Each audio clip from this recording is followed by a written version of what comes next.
Hi, my name is David Middleman. I'm an ophthalmologist in West Palm Beach and Jupiter. I'm here to talk to you today about the eye and the camera. I'm with Group F22. The cornea is the front of the eye. It's like the dust cover of a lens on a 35mm camera. It keeps everything inside and keeps it clean. But it's more than just the dust cover. It also acts as a refracting surface, so it's partially a lens in the eye as well, but it is on the outermost portion of the eye. The iris is like the camera diaphragm. It opens and closes. It lets more light in and more light out.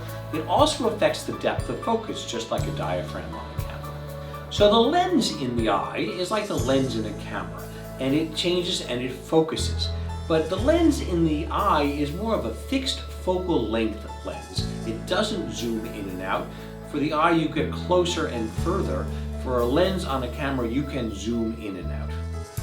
Unlike a camera, which has a shutter which lets the light in and out, the eyeball does not have a shutter on the inside of the eye. What we have instead is eyelids which blink and let the light in and out. So the retina in the eye is very similar to the chip that records the image.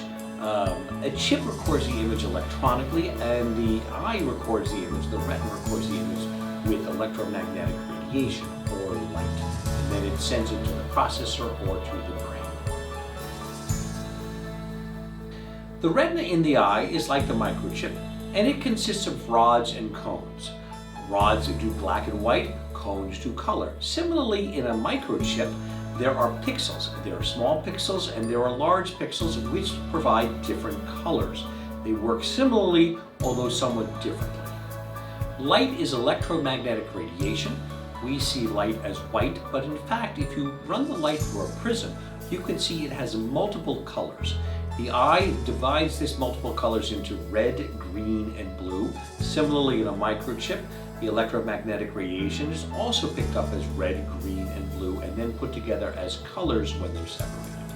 Thanks for listening to the differences between the human eye and the camera. There are more similarities than there are differences. And in fact, if you understand the camera, you understand the eye. If you have any questions, please feel free to contact us. It would be wonderful if you pursued a career in either ophthalmology or in photography.